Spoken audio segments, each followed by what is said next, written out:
Pues buenos días a todos los participantes en esta nueva acción de la iniciativa Más Cerca del Instituto Aragonés de Fomento. Como muchos sabéis, el IAF, que es como popularmente se nos conoce, es la Agencia de Desarrollo Regional del Gobierno de Aragón. Estamos adscritos en esta legislatura al Departamento de Industria y hemos querido reprogramar y estar cada vez más cerca de todas las personas emprendedoras y microempresas que tienen su localización en la comunidad de Aragón. Y por eso pues hemos cambiado un poco toda la planificación que teníamos y nos estamos adaptando a esta nueva situación, haciéndolo todo vía streaming y vía online, pues para llegar a todos los puntos del territorio, no solo aragonés, sino yo sé que nos escucha gente pues de fuera también de nuestra tierra.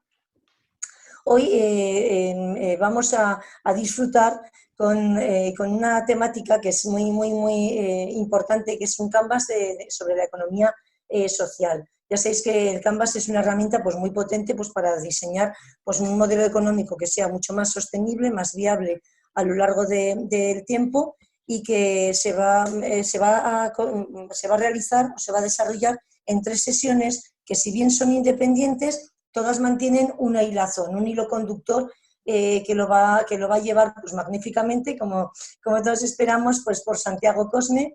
Él es publicista, es experto en comunicación, en design thinking, es consultor y formador y pues, bueno, pues ha sido galardonado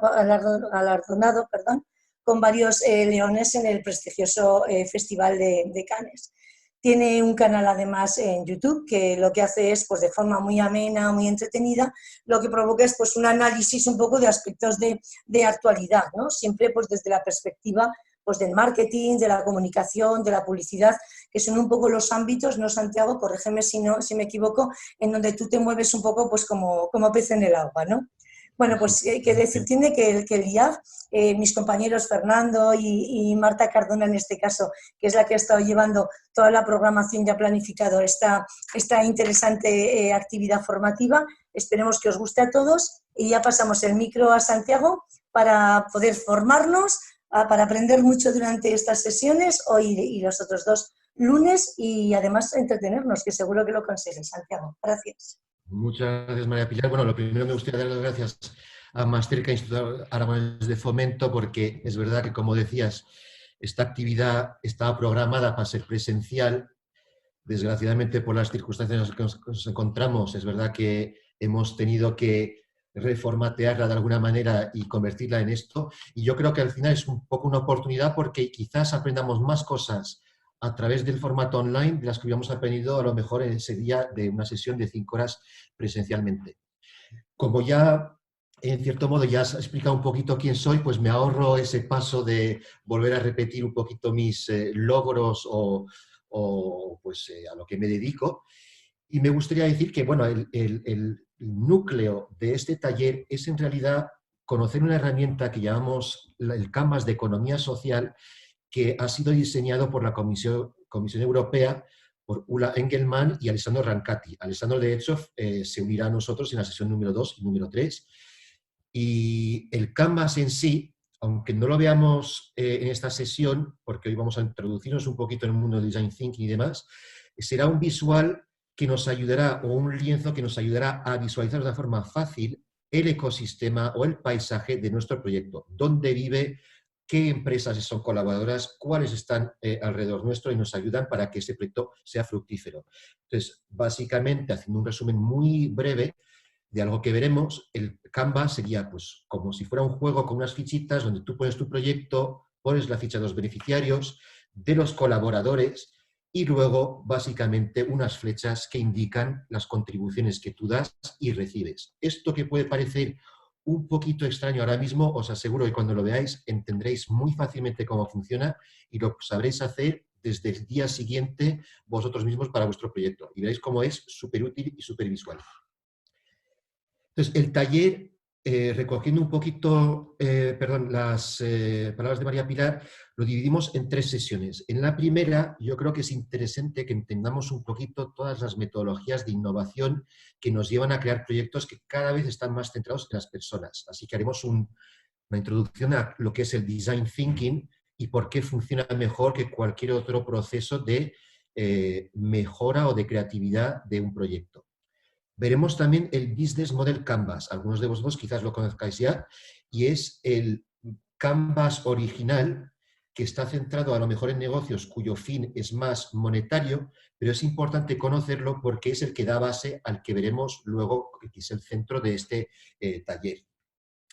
En la sesión número 2 veremos el Canvas de economía social, es decir, el paisaje, que es la parte que ya os he enseñado un poquito, y en la tercera parte veremos otra parte del Canvas, Canvas o lienzo, que es la parte de identidad, y un sistema para tener o estructurar las tareas que debemos seguir para escalar nuestro modelo de negocio. El sistema en sí se llama Kanban, que quizás también conozcáis. Entonces, empecemos con el diseño centrado en las personas. ¿Qué es esto de Design Thinking que quizás hayáis oído hablar alguna vez? El Design Thinking es un término acuñado por un tal Tim Brown que escribió un artículo en el Harvard Business Review donde nombraba esa metodología y le ponía un nombre Design Thinking. El nombre, según él, venía simplemente de que cada vez que tenían un proyecto, ellos intentaban darle solución por medio de diseñar un servicio, un producto o algo. Con lo cual la palabra diseño se repetía una y otra vez. Y al mismo tiempo que se repetía esa palabra, se repetía siempre la palabra de pensar, pensar, pensar. Entonces unieron las dos y así se quedó ese nombre que acuñó en ese artículo del Harvard Business Review. Él en realidad, al desarrollar esa metodología, abrió una agencia que se llama IDEO, que es, por así decirlo, la agencia original de Design Thinking o diseño estratégico, y tiene un lema que me parece muy interesante que dice "Fail early to succeed sooner", lo que traduciríamos al español, equivócate rápido para tener éxito antes. ¿Por qué dicen esto? Porque han determinado y han entendido que en realidad cuando tú creas un producto o un servicio, te vas a equivocar por el camino. Eso es inevitable. Entonces, como sabes que te vas a equivocar, la idea es que provoques casi esos errores, que te equivoques lo antes posible y, por lo tanto, cuanto más rápido te equivoques, antes llegarás al éxito. Eso lo veremos luego con ejemplos, os daréis cuenta de cómo un proyecto cuyo fin social no encontraron la solución adecuada, es decir, se equivocaron, pero luego aplicando el Design Thinking le dieron la vuelta y de repente ese mismo pequeño proyecto social que era de una comunidad minúscula, de repente se expandió tantísimo que ha llegado a cientos de países. El enfoque del Design Thinking, y esto creo que es importante que nos quedemos con esa idea, es que haciendo una comparación con un proceso de creativo normal en el que das solución a un problema, es que el Design Thinking parte siempre de una fase muy grande de entendimiento. Es decir, si yo quiero dar solución a algo, normalmente lo que hacemos, corregidme si no es así, pero nos sentamos en una mesa, somos la empresa que tiene que dar solución a eso, nos sentamos unos cuantos, hacemos una tormenta de ideas, se nos ocurre algo, lo implementamos, nos gastamos dinero y luego en realidad es cuando vemos si funciona o no. El Design Thinking lo que te obliga es a meterte realmente en la mente de la gente. De hecho, una de las herramientas que se utilizan es lo que llamamos el mapa de empatía. El mapa de empatía te obliga a pensar lo que piensa esa persona, esa comunidad para que vas a diseñar un producto, qué es lo que ven, tienes que intentar oír lo que oyen o incluso decir lo que dicen en su mente. Es decir, centrarte exactamente en qué están pensando y cómo es su forma de vida, porque no es lo mismo diseñar algo para una persona que vive en Camboya que diseñar algo para alguien que vive en Zaragoza. Entonces tenemos que entender muy bien a la persona y luego hacer esa fase de ideación en función de todo lo que hemos entendido, los insights que se pueden llamar, ¿no? O esas verdades humanas sobre ellos.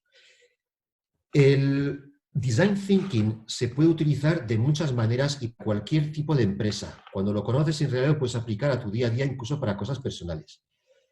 El Design Thinking lo puedes utilizar y provocar o producir productos. Por ejemplo, podríamos crear productos porque tenemos un reto que nos dice cómo podríamos diseñar una estufa que reduzca la cantidad de humo inhalado por una persona mientras cocina. Otro proyecto, o sea, otro problema o reto al que podríamos dar solución podría ser cómo podríamos construir una bomba de riego que pueda funcionar sin la red eléctrica. O quizás una empresa nos pida cómo podíamos diseñar un baño para familias que viven en áreas sin infraestructura de saneamiento.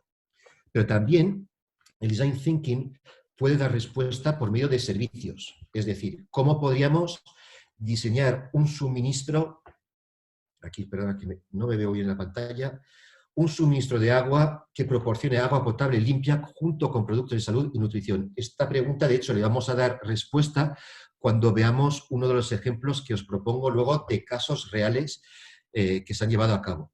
¿Cómo podríamos diseñar nuevos servicios que involucren a los padres de bajos ingresos en la educación después de la escuela para sus hijos? ¿O cómo podríamos diseñar un modelo de negocio sostenible para un servicio de vaciado de letrinas de pozo?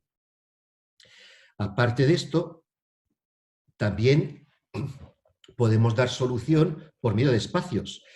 ¿Cómo podríamos diseñar salas de espera en hospitales para mitigar la transmisión de enfermedades transmitidas por el aire? Esto yo creo que será algo que se empezará a diseñar en el futuro para evitar problemas como los que estamos viviendo.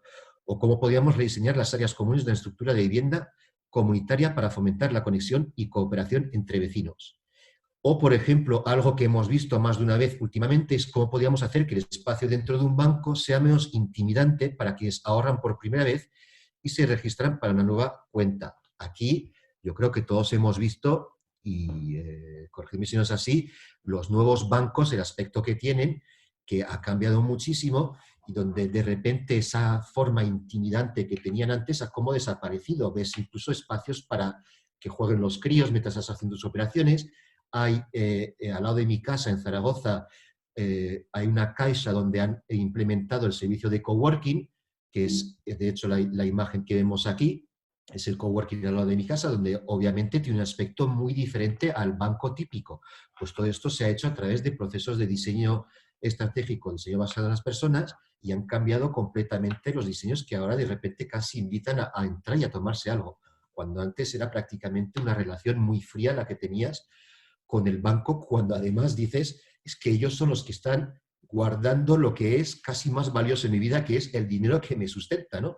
Y de repente parecía que había como una especie de gran muro entre nosotros y ellos. Entonces se dieron cuenta y transformaron los espacios en espacios mucho más pues, acogedores. Aparte de productos, servicios o espacios, también puedes crear sistemas por medio del design thinking, es decir, cómo podríamos rediseñar el programa de almuerzos escolares para una ciudad entera y al mismo tiempo proporcionar diferencias en las escuelas individuales. Esto un poco nos indica también cómo funciona el design thinking, que muchas veces los problemas a los que damos solución resulta que nos sirven para un sitio y también se pueden extrapolar a otras ciudades o otros lugares. ¿Cómo podríamos diseñar un sistema que vincule emprendedores sociales de todo el mundo? ¿O cómo podríamos rediseñar un sistema bancario para ciudadanos de bajos ingresos que tienen un conocimiento limitado de los bancos? Básicamente lo que vemos aquí, ¿no me deja pasar Filminas? Ahora. Es que el diseño centrado en las personas o design thinking siempre parte en todo momento de tener un reto o un problema. Es decir, yo tengo una empresa, tengo que solucionar algo y por lo tanto voy a aplicar una metodología que es design thinking para intentar darle solución. Así que me he permitido inventarme, para que se entienda todavía mejor, porque aquí os había puesto unos retos pero sin empresa y parecía un poco críptico, pero me he permitido inventarme lo que sería, por ejemplo, los retos o problemas que te podría proponer o intentar dar solución diferentes empresas. Por ejemplo, quizás un día el Rincón diga, oye, pues necesitamos mejorar la experiencia gastronómica de nuestros clientes. ¿Cómo podemos hacerlo? Pues apliquemos una metodología de design thinking para ver cuál es la solución más idónea. BBVA podría pedirte cómo podemos simplificar nuestra plataforma de banca online. MediaMarkt, de esto no es un ejemplo inventado, lo leí el otro día, tienen grandes problemas con su servicio postventa, que por lo visto se queja mucho la gente. Pues podrían hacer un proceso de design thinking para intentar diseñar una nueva forma de dar servicio postventa a sus clientes. ING podría querer incrementar el número de personas mayores que usan su banco. De hecho, en este caso, yo creo que ellos ya han dado solución un poco a eso, cuando han pasado de ser un banco puramente online a empezar a tener locales en los que ya puede ir la gente como si fuera un banco más normal, ¿no? Se dieron cuenta de ese problema que les impedía, en cierto modo, crecer su modelo de negocio. Sony Music, en este caso, es un proyecto en el que yo trabajé, quería descubrir cuál es el futuro de la música en las plataformas digitales. O, por ejemplo, Coca-Cola podría tener un reto que es cómo hacer llegar a las personas los servicios de su obra social. Es decir, siempre hay una empresa que tiene un problema o un reto, se llama de las dos maneras, reto o problema, al que quieren dar solución. Y entonces cuando aplicamos el Design Thinking. Entonces, ¿cómo es esto del Design Thinking cuando intentamos ver un poquito las fases que lleva? En realidad, cuando oyes palabras en inglés, Design Thinking, metodologías, Canvas y demás, parece que es muy complicado, pero en realidad es muy sencillo, es casi una metodología de sentido común. Lo primero de todo, lo primero que haces es tratar de entender realmente el problema. Y cuando digo entender el problema es porque cuando tú oyes un reto o un problema, es posible que tengas una interpretación y que otra persona tenga una interpretación y otra interpretación diferente. Con lo cual, lo primero es que todos en equipo, los que tienen que dar solución a esto, tienen que entender exactamente cuál es el resultado que tienen que conseguir. Y luego la segunda parte, la más importante, es que como todos los problemas que vas a dar solución son para dar solución a personas, entonces, claro, tienes que entender realmente muy bien a las personas en sí. Una vez que has hecho ese proceso de entendimiento, donde has hecho investigación, donde has hecho entrevistas, entonces ya pasarías a la parte de creatividad, donde en base a las cosas que has entendido, entonces empiezas a crear cosas que puedan tener sentido. Esto es muy importante porque, como he dicho antes, lo que solemos hacer es, pues se me ha ocurrido esto, ¿por qué no hacemos esto? Nos ponemos a hacerlo y luego nos damos cuenta de que no funciona. Aquí lo que te pide es que entiendas realmente el problema para idear cosas en función de todo lo que has entendido previamente. Y una vez que ya has ideado y que tienes una solución que tú crees que pueda en el target, entonces ya creas un prototipo. Lo del prototipo es una de las partes claves de todas estas metodologías de innovación, porque ellos en realidad lo que te proponen es que hagas lo que llaman, o lo que se llama en este medio, un MVP, o Minimum Valuable Proposition. Traducido al español significa el producto mínimo viable. Es decir, yo tengo una idea, pero producir esta idea para probarla cuesta mucho dinero. ¿Cómo puedo crear una herramienta muy sencilla que me cueste muy poquito para empezar a tener métricas y saber si la idea puede funcionar o si hay que modificarla y en ese caso crear otro prototipo para volver a probarlo? Esto lo vamos a ver con un ejemplo mayúsculo que me encanta porque realmente partió de una sola persona y se convirtió en un negocio que vendió por casi $1 billón. ¿Cuál es el ejemplo en cuestión? Pues el ejemplo de Zappos. Pongamos en contexto. Ahora ya es evidente que se pueden comprar zapatos online, pero cuando él sacó ese negocio no era el caso. De hecho, era un punto en el que decías, pero ¿cómo la gente va a comprar zapatos online si es que el mismo producto te obliga prácticamente a que te lo tengas que probar para ver si te gusta de estilo, para ver si es tu talla? ¿Cómo la gente va a comprarse un zapato que le llega a casa que no sea su talla? Pero él pensaba que sí podía funcionar, pero claro, lo que no quería hacer es lo que hubiéramos hecho todos, o muchos, de haber tenido esa idea, que es, yo me compro un stock de zapatos gigantesco. Aparte de eso, le digo a la persona más cercana que conozca a algún diseñador que me haga una web súper bonita. Contrato a un fotógrafo de los que he conocido en Instagram o Facebook para que me haga fotos bonitas de los zapatos. Y luego me gasto un pastón en promocionarlo por Facebook, por Instagram, y cuando ya tengo todo, entonces lanzo mi producto, me he gastado 50.000 euros y sorpresa, sorpresa, el producto o la empresa no funciona. He perdido dinero y no he aprendido absolutamente nada. Entonces, ¿qué es lo que hace él? Para evitar ese riesgo, lo primero que hace es irse a la tienda local de zapatos. Pongamos Caimo, aunque no fuera el ejemplo porque estamos en Estados Unidos, pero se va al dueño de la tienda y le propone lo siguiente. Dice, oye, yo quiero intentar vender zapatos online, te propongo lo siguiente, me dejas sacar fotos a los zapatos que tienes en el escaparate, yo los pongo en una página web y si los vendo, te los vengo a comprar a precio de tienda y yo pago los gastos de envío. Así que básicamente lo que hace es crear una pequeña landing page, una página de llegada sin más, donde lo único que tenías es la imagen del zapato y le puedes dar a comprar y punto. No es esta imagen que vemos aquí no es la imagen original, es Zappos ahora, donde está todo más currado, pero imaginaros esto en realmente muy, muy básico, solo fotos del escaparate y botón de comprar debajo con la talla. Entonces, ¿qué es lo que ocurre? Que él empieza a ver que sí se venden zapatos y de hecho el único gasto real que tenía era el gasto de envío. Él compraba el zapato al comerciante, lo enviaba por el mismo precio y luego se gastaba pues los 5 o 10 euros que le costara el envío.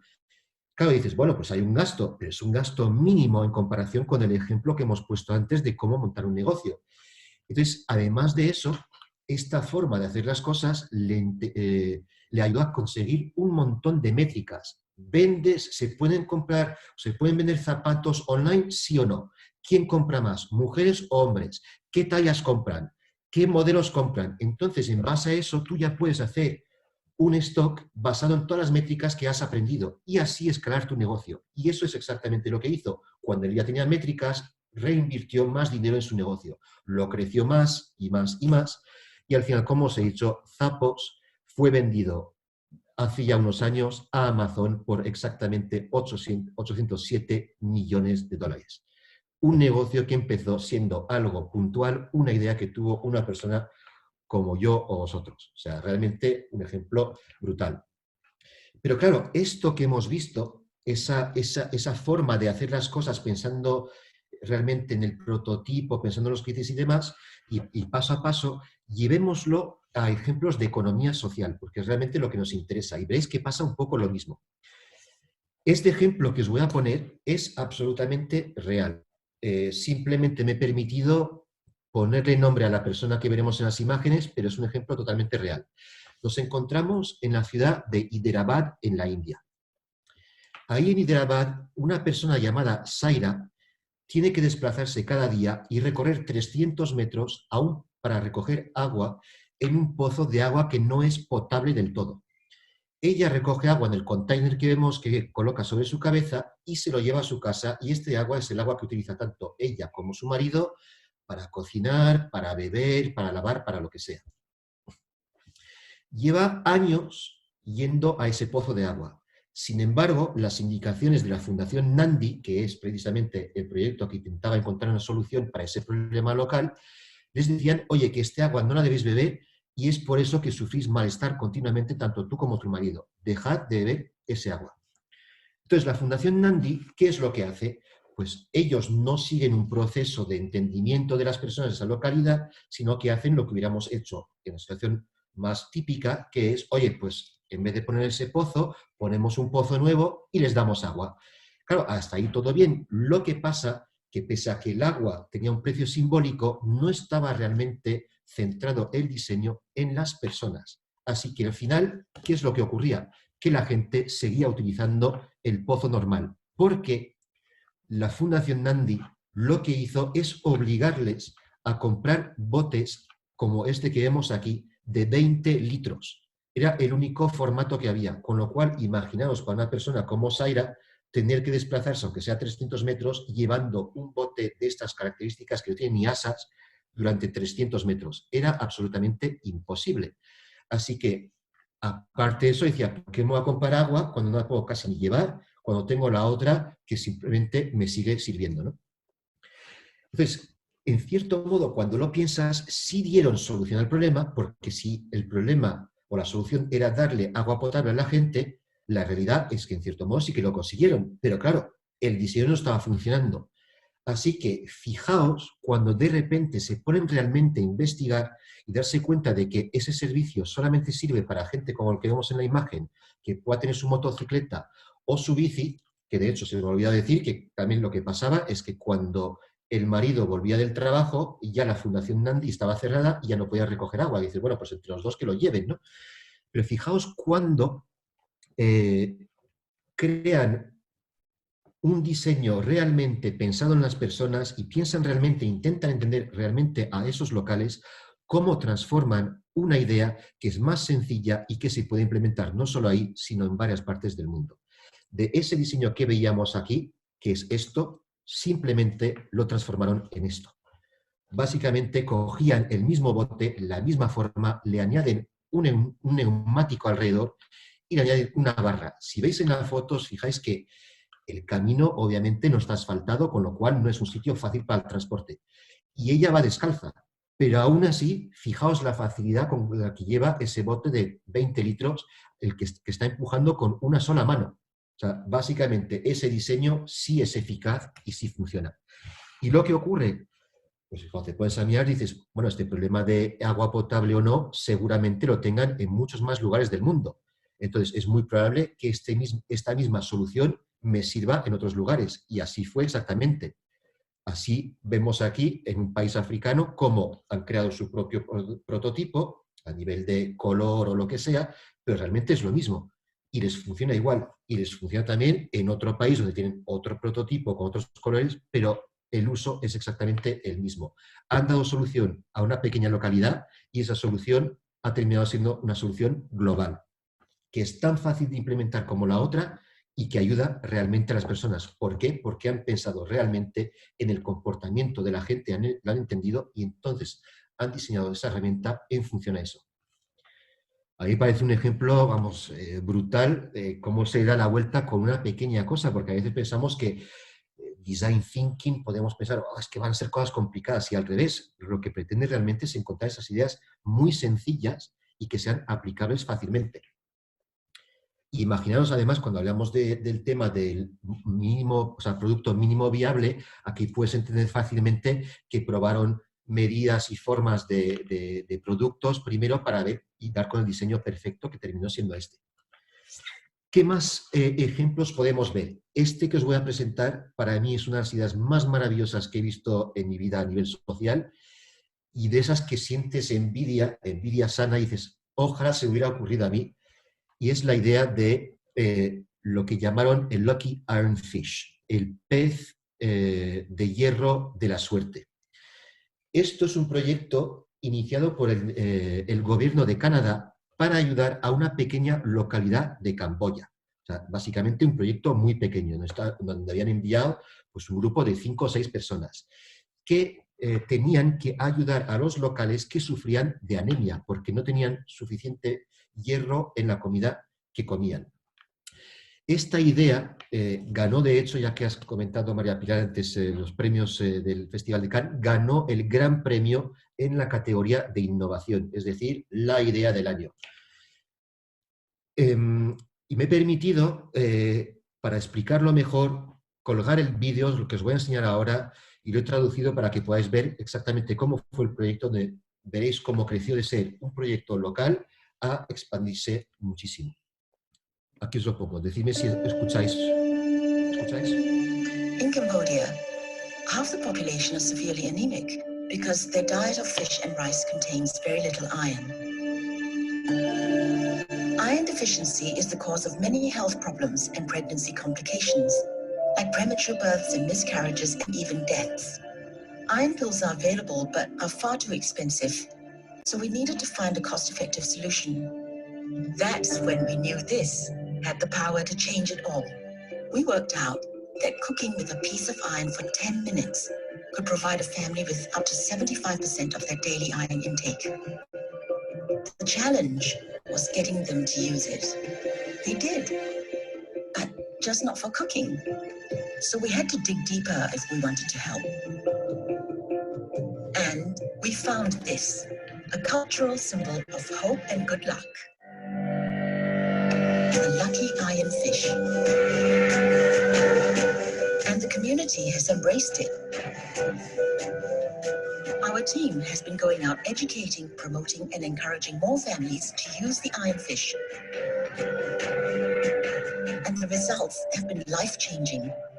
After only 9 months of regular medical trials and testing, we have seen a 50% drop in iron deficiencies and helped 54,800 people feel healthier and happier.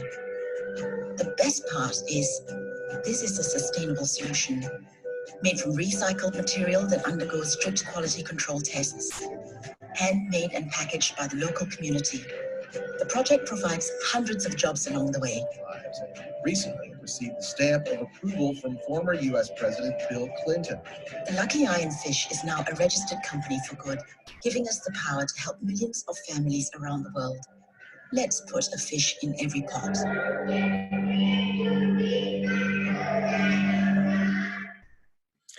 Bueno, espero que os haya gustado el ejemplo, a mí me parece absolutamente maravilloso. Me encanta además cómo ejemplifica muy bien lo que estaba diciendo antes, lo que es entender a las personas, porque ellos en realidad pensaban que tenían ya la solución definitiva, es decir, simplemente con meter esa pastilla de hierro en vuestra comida es suficiente para que ya no tengáis falta de hierro en el sistema, ¿no? Lo que pasa es que, claro, cuando lo veía la gente, dices, pero ¿cómo meter esto en la cazuela? Es que queda hecha para atrás, ¿no? Entonces dijeron, pues ¿cómo podemos? Porque claro, aunque vayas a educarlos y dices que sí, que esto funciona, que tal y cual, la gente se negaba y veíamos cómo utilizaban esa pastilla de hierro para calzar la mesa y demás, ¿no? Y claro, cuando dieron con la idea que mostraba que estaban entendiendo a las personas, esa localidad tenía un símbolo que utilizaban como símbolo de la felicidad y de la esperanza, simplemente transformaron esa placa de hierro en un pez o ese símbolo que ellos tienen y de repente la gente empezó a utilizarlo. De nuevo, pensando y centrando nuestras ideas en las personas, conseguimos dar las soluciones que queremos. Esta campaña, como se ve en el vídeo, se ve claramente como es un proyecto local, un proyecto pequeñito, un proyecto que no tiene muchos recursos, donde el gobierno de Canadá, pues obviamente cedió algo de dinero para ayudar, pero claro, es que es un proyecto que tuvo tanto éxito que al igual que los containers para llevar agua con las barras funcionan en muchos países, pues el Lucky Iron Fish obviamente ha podido también ayudar. En este caso se ha expandido y ha llegado a 88 países. O sea que me refiero que al final también es un poco eso, ¿no? ¿Cómo podemos crear un proyecto cuyo fin social llega a expandirse porque hemos dado realmente con la clave que soluciona la parte local, pero que luego llega al mundo entero? Y esto en realidad es la parte, terminamos la parte de diseño estratégico. Si luego tenéis preguntas al final las podemos contestar, pero me gustaría pasar ya al mundo de los Canvas. El Canvas es una herramienta que se utiliza dentro del proceso de Design Thinking o diseño estratégico. No es algo aleatorio, sino es una de las primeras cosas que haces cuando intentas entender la empresa que tienes y cuál es el problema que intentas solucionar para ella. Pero claro, el Canvas que vamos a ver en la sesión 2, o por así decirlo, el principal que vamos a conocer en estas sesiones, es de economía social. Pero es interesante conocer el Canvas original, que es el Business Model Canvas, que vais a aprender hoy y que podréis hacer, luego os daré una herramienta online para que podáis hacer ese Canvas para vuestro propio proyecto. Este Canvas es el más utilizado a nivel mundial para entender rápidamente el modelo de tu negocio. Fue inventado, supuestamente dicen que es el mejor modelo para analizar y evolucionar el modelo. Fue inventado por Alexander Osterwalder, un chico consultor de empresa pues, que inventó este Canvas y que bueno, pues dio con la clave de algo que ha sido útil para millones de personas.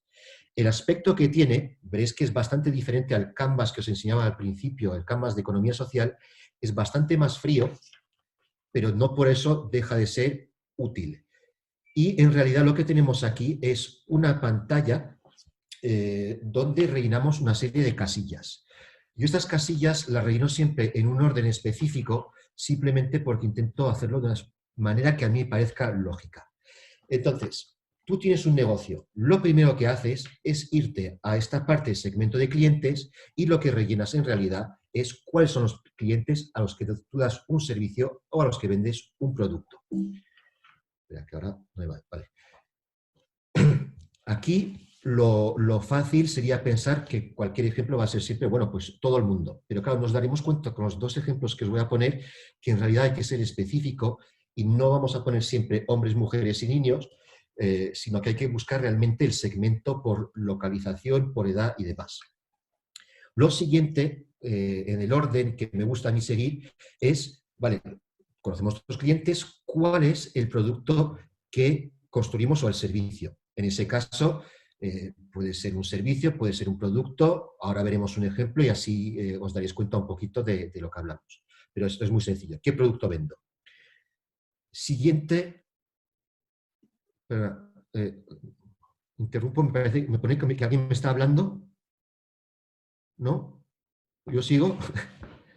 Perdón, que me salía como un flash ahí de hablando, digo, pues oye, no sé si que estoy hablando yo o que alguien me está hablando. Perdonad. Relaciones, perdón. Ay, que se me ha ido. Bueno, estaba aquí con el tema de los productos y en realidad qué productos utilizas o servicios para dar solución a la propuesta de valor de tu empresa. Es decir, la promesa que tú le haces a los clientes. La propuesta de valor daría para hacer un taller separado, pero vamos a explicarlo sencillamente.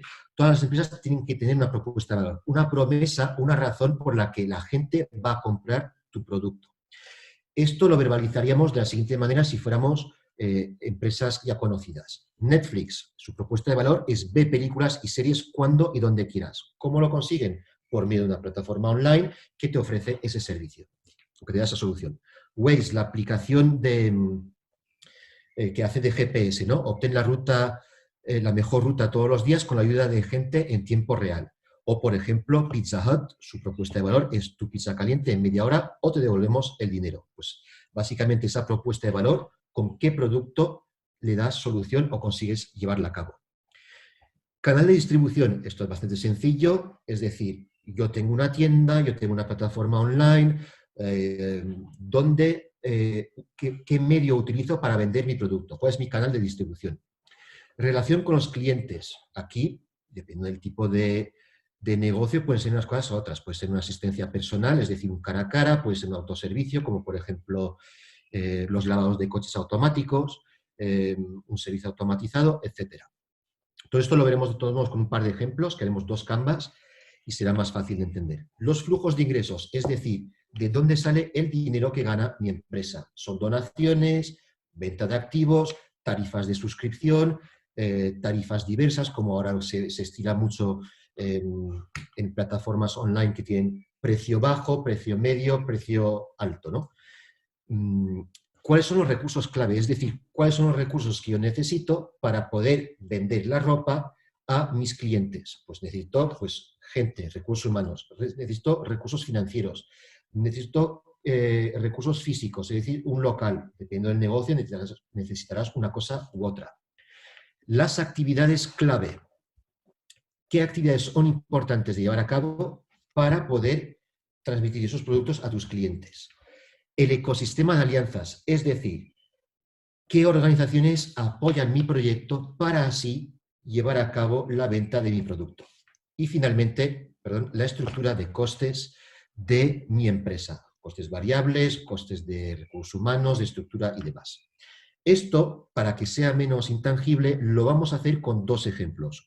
Los 2 ejemplos que he escogido, se podrían haber cogido más ejemplos, pero yo lo que he intentado buscar es 2 ejemplos de negocios que entendamos muy fácilmente por el tipo de negocio que es y que todos conozcamos. Por eso, hay gente a la que le gustará más o menos, pero he escogido como primer ejemplo a Zara.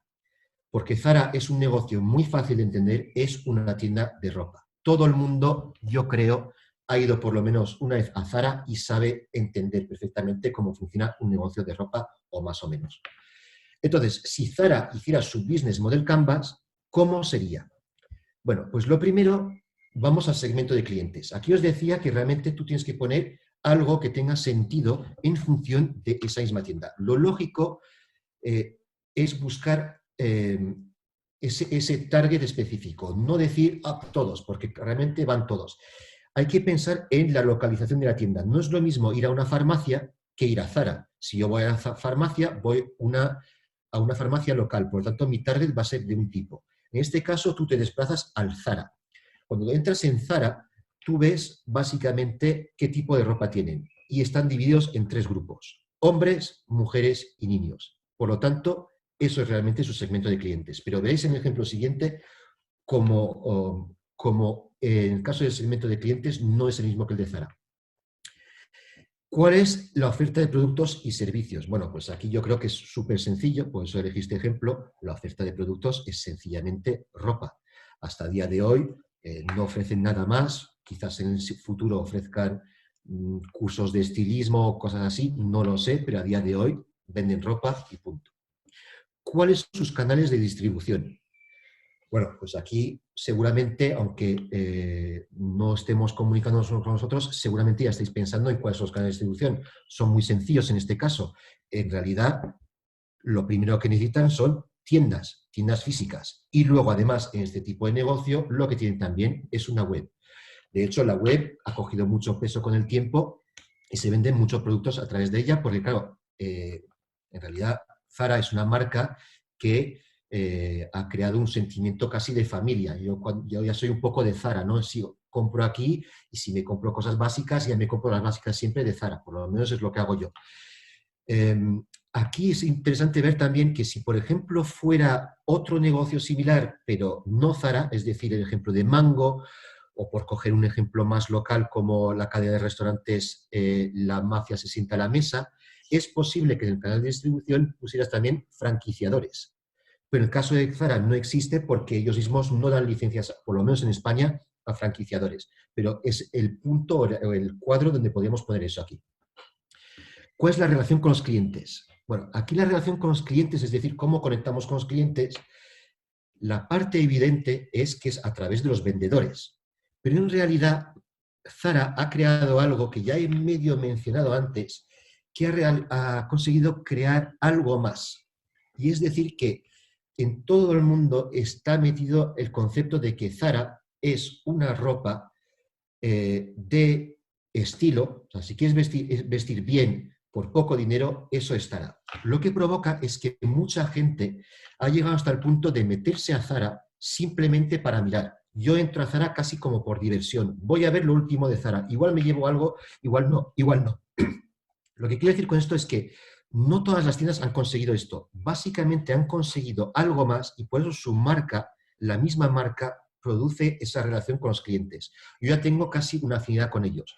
En cierto modo podemos decir que es lo mismo que la gente que compra un Rolex. No compra un Rolex porque te va a dar mejor la hora.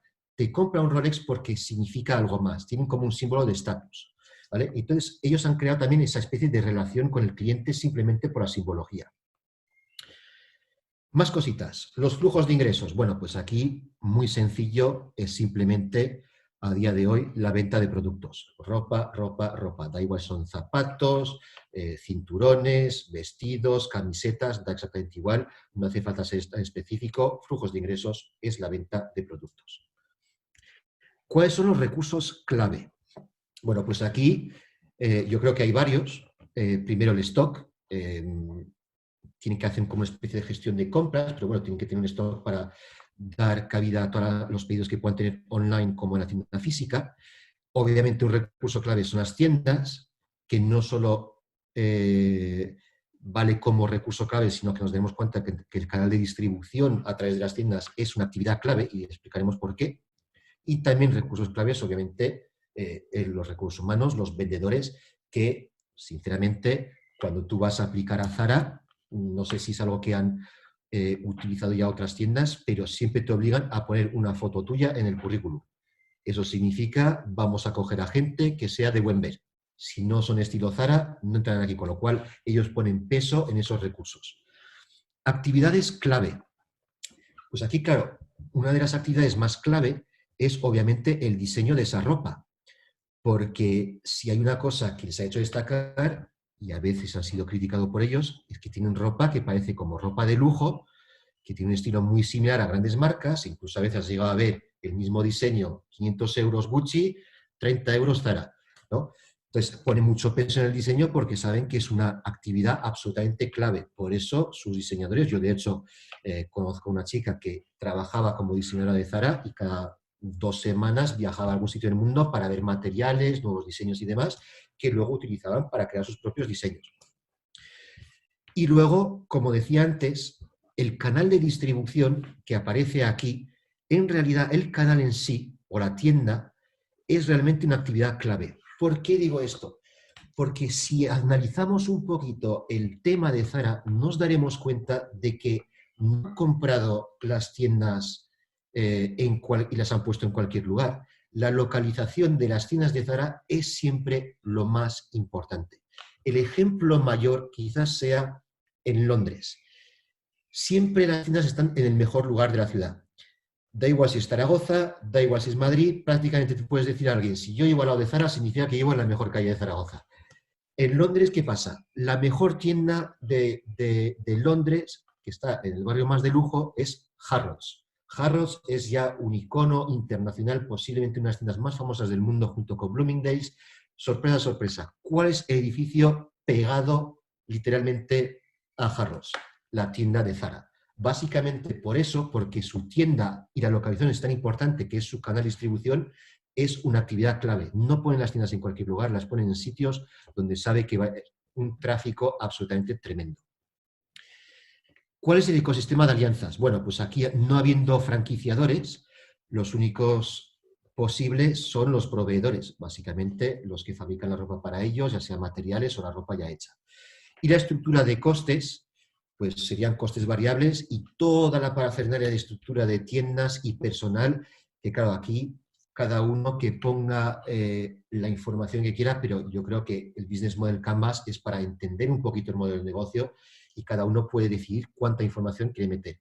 Pero si he puesto estos pequeños cuadritos que parecen post-it, es para que entendamos que la información que tenemos que poner es básica. No significa poner parrafadas. Por eso la imagen del post-it, para entender que simplemente son cosas rápidas, porque todos los canvas, menos o más visuales, están hechos para que de una vez, igual que miras un lienzo o un cuadro, veas absolutamente todo.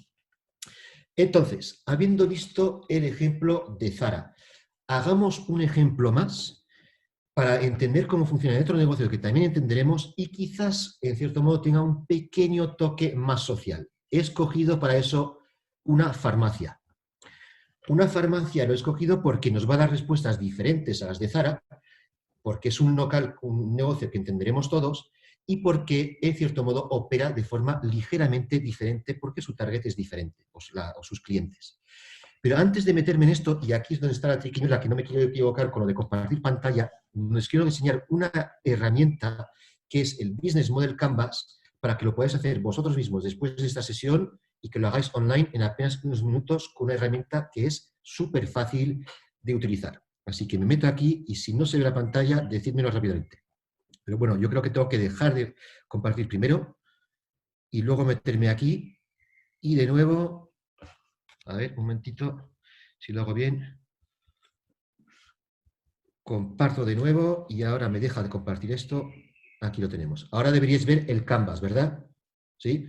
Vale, pues este Canvas, anotaros si queréis el nombre de la página, de todos modos la presentación os la pasaremos, con lo cual estará ahí.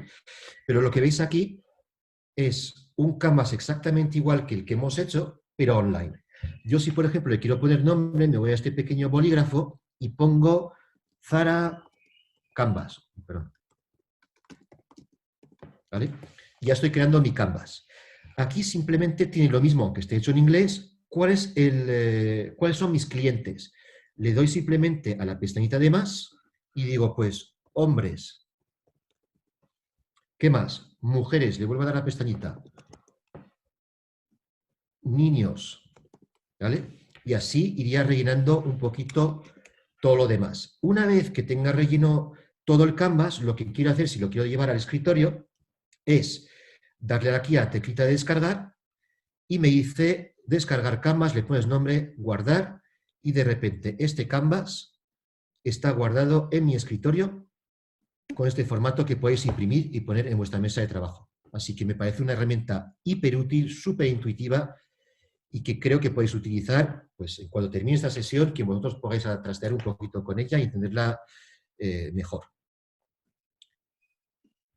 Vuelvo a la presentación original y seguimos con la farmacia. Vale. A ver, un momentito. Ahora. Estamos con el modelo de farmacia. Vaya, se me ha ido aquí el target antes de hacer la pregunta. Pero bueno, el segmento de clientes aquí tenemos que tener en cuenta que, claro, si lo hiciéramos a voleo diríamos, ah, pues todo el mundo va a la farmacia. Pero claro, la farmacia no es como Zara. La farmacia no es un local al que vas y te desplazas media ciudad para comprarte un medicamento, sino que vas siempre a la farmacia más cercana a tu casa. por lo tanto es un servicio local y por eso los clientes no deberían dividirse en hombres, mujeres y niños, sino en realidad, en este caso, en vecinos, porque son realmente el target al que estás dando productos. ¿Qué oferta de productos y servicios tienen? Pues en el ejemplo de Zara tenían ropa. En este caso, la farmacia, lo entenderemos todos, son medicamentos y también productos de parafarmacia, es decir, qué sé yo, champú, alguna cosa para bebés, cualquier otra cosa que pueda vender aparte de los medicamentos. Hay una pequeña parte de servicios que podríamos haber añadido, pero por ser tan pequeño no sé si es necesario, que son, por ejemplo, servicios como medir el colesterol, la báscula para pesarte o medirte, pero claro, son cosas tan puntuales que realmente es poner algo por ponerlo. Pero bueno, si se quisiera se podría poner también. ¿Cuáles son los canales de distribución? Canales de distribución entendemos como cuál es el sitio que yo utilizo para vender mis productos. Pues aquí obviamente no puede ser otro. Es obviamente la oficina de farmacia, el local. En algunos casos muy puntuales también podría existir el caso de la web, pero en general las farmacias todavía no han llegado a eso y la mayoría simplemente tienen esa oficina de farmacia. Relación con clientes. En el caso de Zara veíamos que tenían dos cosas, que era uno a través de la marca o la ropa, porque habían creado ya esa especie de estatus, esa relación por medio de eso, y teníamos también los vendedores. En realidad aquí, claro, podíamos poner vendedores, pero hay un elemento central en nuestra relación con el cliente que hace que debamos poner una respuesta ligeramente diferente. Quizás os deje unos segunditos para pensarlo, mientras yo me tomo un poquito de agua.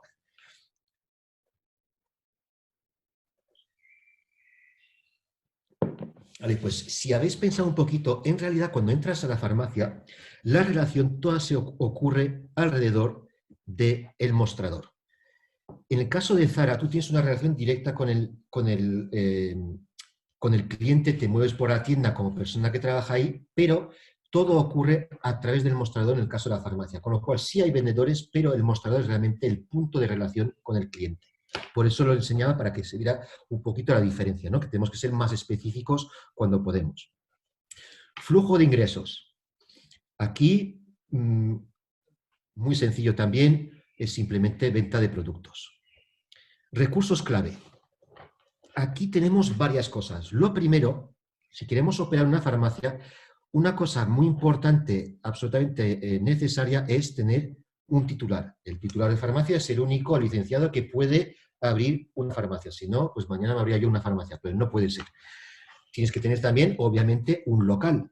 Tienes que tener un stock. El stock es muy importante y lo veremos también que aparece de nuevo en las actividades clave. Igual que en Zara el canal se convertía también en la actividad clave, en este caso lo es el stock, y os dejaré pensarlo un poquito por qué. Y también como recurso clave tenemos recursos humanos, es decir, los farmacéuticos, la gente que trabaja ahí, que tiene que tener un conocimiento.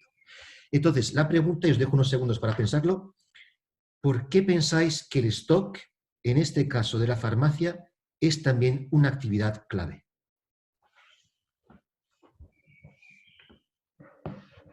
Aquí haría falta un pequeño temporizador, tic-tac, tic-tac, tic-tac, como los juegos de la tele, ¿no? Que hagan ¡tiempo!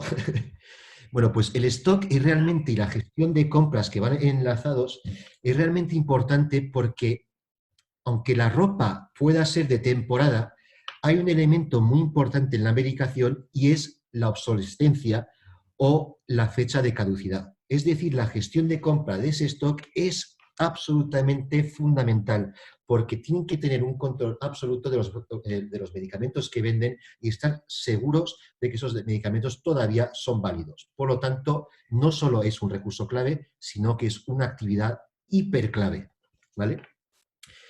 El ecosistema de alianzas quizás sea un poquito más difícil o menos tangible de entender que un ejemplo como Zara, pero bueno, pondremos que es laboratorios y mayoristas que te ceden o te otorgan esos medicamentos, y luego he puesto por voluntad propia el Colegio de Farmacéuticos porque entiendo, dentro de un desconocimiento más preciso de las farmacias, que tiene que haber una especie de alianza con ellos para poder operar. Y luego al final estructura de de costes sería gastos generales, recursos humanos y stock. Y con esto llegaríamos a completar de nuevo nuestro Business Canvas, que de nuevo, como veis, todas las respuestas caben en pequeños post-it. Si lo queréis hacer para vuestro propio negocio, os tomará apenas unos segundos y lo único que tenéis que hacer es buscar las palabras que son más específicas para vuestro negocio. Por eso, en el caso de Zara aparecía vendedores y aquí mostrador. Por eso, en el caso de Zara aparecía hombres, mujeres y niños, y aquí podría ser lo mismo. En realidad, para los laboratorios, o sea, para las farmacias, es más bien vecinos. Entonces, este Business Canvas es lo que hemos evolucionado y transformado en un canvas mucho más visual, porque aunque sea esto visual, hay que reconocer que comparado con esto es como más de leer y demás. Y esto en realidad, que os puede parecer un poco abstracto ahora mismo, os aseguro que cuando veamos en la sesión 2 cómo funciona, es prácticamente un juego de niños y en un momento sabréis entender perfectamente dónde está vuestro proyecto, qué colaboradores tiene, quién se beneficia de esto, y también qué contribuciones dais y recibís de todos los players de ese papel. Lo veremos la semana que viene.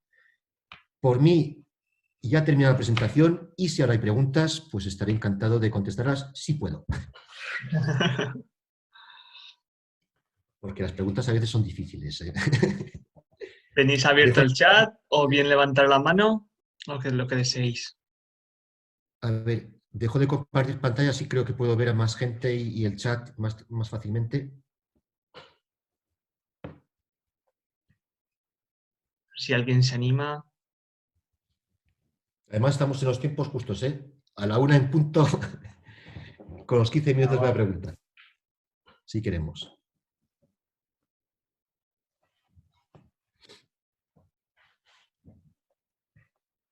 Hay una mano levantada ahí. Sí, no abrimos. Jesús, espera un momentito. Activa el micro, por favor, Jesús. Ahora. Perfecto. Hola, venga, me animo. Gracias, Santiago, por esta presentación. La verdad es que ha sido muy ilustrativa y nos ayuda mucho. Yo la verdad es que todo lo que te he estado escuchando y viendo lo relaciono mucho con lo que sería la participación, ¿no? Porque al fin y al cabo estamos hablando de metodologías centradas en las personas. En mi caso, que trabajamos con discapacidad, es algo que viene a ser casi como un evangelio, ¿vale? Entonces, la verdad es que sí, la verdad es que me ha gustado mucho. Conocí algún tema de estos en relación a lo que es el diseño. El Gobierno de Aragón, aparte de las magníficas iniciativas que tiene el IAF, sí que yo puedo dar fe, por ejemplo, hay un curso de participación ciudadana donde ya hemos trabajado este tema, que la verdad es que es muy interesante. Darte la enhorabuena, Santiago, y bueno, y que estoy esperando la segunda sesión, pero vamos, bueno, pues fenomenal. para seguir avanzando. Si tienes un proyecto social, yo creo que la herramienta del Canvas que veremos la semana que viene te parecerá súper interesante, porque está enfocada a gente como tú para poder visualizar fácilmente su modelo de negocio, para poder enseñárselo a gente también que lo entiendan, para posibles colaboraciones y demás, con lo cual espero verte en la siguiente sesión porque te será realmente útil. Venga, intentaremos estar ahí.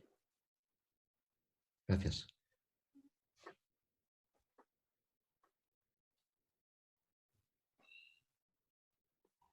Diego. Diego, adelante, activa el micro, por favor. ¿Puedes activar? Sí, perfecto. ¿Me escuchas? Muy bien. Sí. Sí, bueno, gracias por tu presentación. Ha sido muy buena, muy didáctica y creo que hemos entendido bastante bien la idea. A mí un poco la duda que me queda es, aquí de lo que se trata es como de hacer un mapa de ideas yendo a lo esencial, ¿no? O sea, aquí no se trata de mucho desarrollo ni de mucha... porque veo que lo concentras todo mucho, por ejemplo, en el tema de la farmacia, segmento de clientes, hablas de vecinos, pero claro, quizás dentro de vecinos también es cierto que es igual el segmento de población va más dirigido a personas de mediana edad y más mayores, pues por el hecho en sí de que las enfermedades pues evidentemente afectan más a quizás ese sector. O sea que no hay que no hay que especificar tanto, ¿no? Simplemente tú lo que nos propones es una idea de ideas básicas y sencillas, ¿no? Y simples. Y es que realmente cada uno tiene la libertad de rellenar un poco el canvas a su manera. Lo importante es saber a qué corresponde cada punto. En el caso del relleno, lo único que hay que dar es con el elemento diferenciador para que se entienda que no es lo mismo operar una tienda como Zara que operar una tienda como una farmacia. Por eso no es tanto una franja de edad en este caso, sino los vecinos, porque los vecinos son los clientes puramente de la farmacia, pero no son los vecinos los clientes de Zara. En cuanto a ser específico con el rango de edad en este caso, pues podrías ponerlo si quieres, pero realmente, como decía antes, la idea es que todo quepa en un post-it y los post-it en realidad se rellenan con 4 o 5 palabras, con lo cual lo que te quepa en 4 o 5 palabras es realmente la respuesta que tienes que poner. Vale. Bueno, no me he presentado, soy del taller de emprendedores del Grupo Piquer, del INAEM. Y bueno, en mi caso estoy haciendo un proyecto de una empresa de ayuda a domicilio. En mi caso, pues el sector de clientes pues ya sé hacia dónde va orientado, al sector de la tercera edad. Y bueno, pues ya entiendo que hay que concretar lo máximo y centrarlo, ¿no? Vale. Bueno, una cosa que no he dicho es que el mismo proyecto que hemos visto del pequeño pez de la suerte de hierro es el proyecto, como es muy fácil de entender y como hemos visto que ha crecido de ser un proyecto muy local, es el ejemplo que utilizaremos para el Canvas de economía social, para que todo el mundo pueda sentir que no estamos cogiendo aquí UNICEF y que es prácticamente intocable, sino cogeremos un proyecto posiblemente igual de pequeño que el que nosotros queremos iniciar. Y veremos cómo su modelo de negocio en ese canvas de economía social empezó a escalar y por eso se transformó a lo que veremos la semana que viene, un modelo mucho más grande, con más colaboradores y más cosas. Vale, muchas gracias. Diego.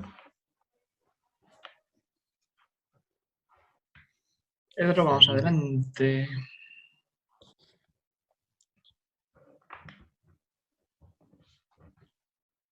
Diego, adelante.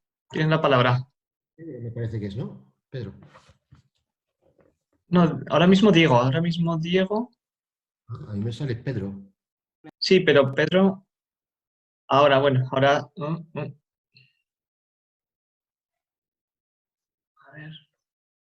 Ahora yo estoy abierto. Perfecto, sí. Bueno, Hola, adelante. Vale, de acuerdo. Pues muchísimas gracias, lo primero de todo. Súper interesante. Tenía alguna pequeña idea de lo que era un Canvas, pero es muy didáctico. Igual me adelanto un poco, ya me lo dirá Santiago.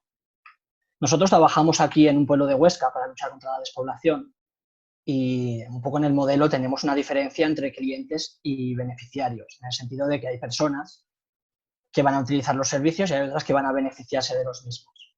Me gustaría saber si eso lo recoge de alguna manera este modelo que has presentado o si... El modelo de Business Model Canvas puedes utilizarlo porque al final todos los negocios tienen algo en común. Pero si la pregunta es para el modelo de la semana que viene, 100%, 2000%. Muchas porque gracias. al final todo se estructura por medio de yo tengo un proyecto, ¿cuáles son mis colaboradores? Es decir, la gente que permite que con este modelo de negocio pueda llevar a cabo una serie de servicios o productos o ayudas a unos beneficiarios. Pero claro, en cada caso pueden ser más o menos y eso es lo que tenemos que plasmar en ese cuadro. Y luego lo que se plasma es también las contribuciones que tú das y las contribuciones que tú recibes, que pueden ser a nivel de mano de obra, que pueden ser a nivel de dinero, que pueden ser a nivel de cosas intangibles como estatus, puede ser conocimiento, y todo eso se reflejará con colores, y una vez que tengas la leyenda aquí debajo, que veremos, lo entenderás súper fácilmente, así como cualquier persona que se lo expliques. Muchas gracias. A ti.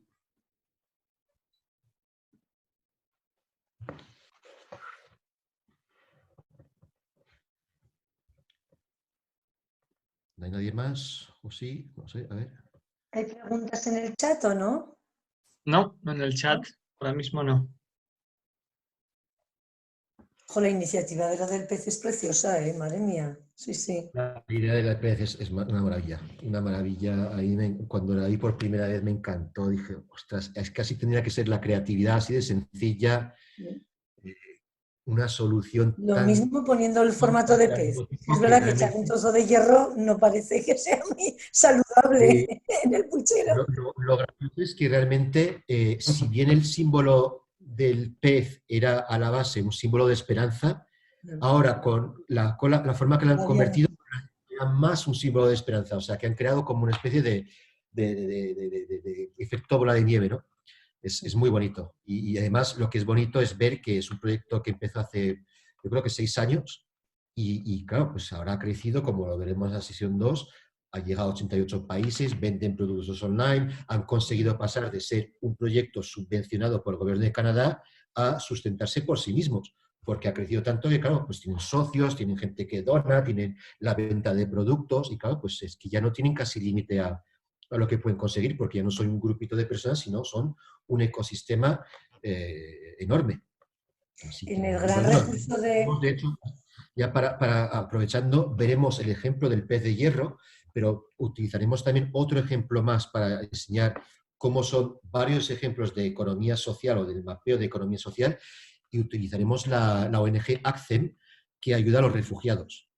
De hecho, en esa también tenemos mucha información porque son muy transparentes en su página web y te explican exactamente quiénes son las personas que les ayudan, de qué manera exactamente, qué es lo que ofrecen ellos, con lo cual crearemos un mapeo que tendrá las mismas fichas del juego o tablero, pero el mapa final será diferente al de Lucky Ironfish. Entonces veremos cómo en cada caso, incluso para nuestro proyecto, pues obviamente las fichas están distribuidas de una forma diferente y así tendremos muy bien cómo son y cómo Luego que funcionan. conocerás también una empresa que es aragonesa, que pone la lejía y el cloro para potabilizar el agua en pastillas. Es que no me acuerdo, Fernando se acordará cómo se llama la empresa, que es aragonesa. Además ahora mismo se ha puesto... ¿Cómo se llama? Orache Desinfección. Orache. Desinfección. Ese es muy chulo también para que puedas incorporarlo también en tus ponencias, Santiago, porque al principio, claro, era simplemente cambiar el formato porque se llevaba mejor. Es la dosis de desinfección y para potabilizar el agua. Entonces ahora para países en vías de desarrollo es que es una pasada, porque claro, que echas solamente una pastilla que es muy fácil de transportar allí y ya tienes pues para toda una comunidad. Ya. Ah, Esa pues también es una iniciativa muy bonita. Que ha ido creciendo, bueno, viendo otras utilidades que a lo mejor cuando se diseñó en un primer momento no se pensó para tantos, para cubrir tantas necesidades y satisfacer tantas problemáticas, ¿no? Claro, es que es un poquito la forma de medir, ¿no?, el impacto de una idea, hasta a cuánta gente le llega, ¿no? Porque hay veces que se nos ocurren cosas, pero claro, como veíamos en el ejemplo anterior, pues meter una nueva recinto bonito con color de azul, color esperanza y tal y cual, pues no ayudaba a la gente. Sin embargo, luego un cacharrito que empujas, dices, pues fenomenal. De hecho, el otro día veía otra campaña, claro, no podemos meterlas todas aquí, pero que también era muy bonita, que nos serviría, pero vamos, 100% ahora mismo con el tema del coronavirus, que era con la barra del carro de la compra, lo que hacían era tener un círculo alrededor que era un desinfectante. Entonces, cada persona nueva que cogía el carro de la compra, lo único que tenía que hacer era pasar ese círculo de un lado a otro y lo que estaba haciendo era limpiar la barra. Entonces, estaba desinfectado para que lo cogiera la persona siguiente. Digo, pues mira, este proyecto merece realmente crecer mucho más. Igual lo vemos crecer en el futuro. Ojo que sí. Muy bien. Pues, ¿hay alguna pregunta más? ¿Queréis comentarle algo a Santiago? Bueno, despedimos ya la sesión y esperando que os apuntéis y os inscribáis para los dos lunes siguientes, y poder seguir aprendiendo y formándonos en este modelo que es tan útil, sobre todo en iniciativas sociales, de economía social. Yo ya estoy listo, lo podría hacer ahora mismo si queréis. Pero hay que esperar a la semana siguiente. Bueno, pues oye, si os parece, damos por cerrada la sesión de hoy Comentar que para todos los que están también participando y sean ya microempresa social, mañana vamos a tener un encuentro con empresas sociales también a esta misma hora, de 12 a 14 horas, que os podéis inscribir, seguir un poquito toda la programación que hay dentro de iaf.es y en concreto de emprenderenaragón.es, y veréis que hay muchísimas, se van tocando todo tipo de temáticas que tengan que ver con la creación de un proyecto emprendedor o con la llevanza y el día a día de una microempresa y de una pyme en España, con que os esperamos en muchas de estas actividades. Santiago, muchísimas gracias y nada, compis, hasta la siguiente.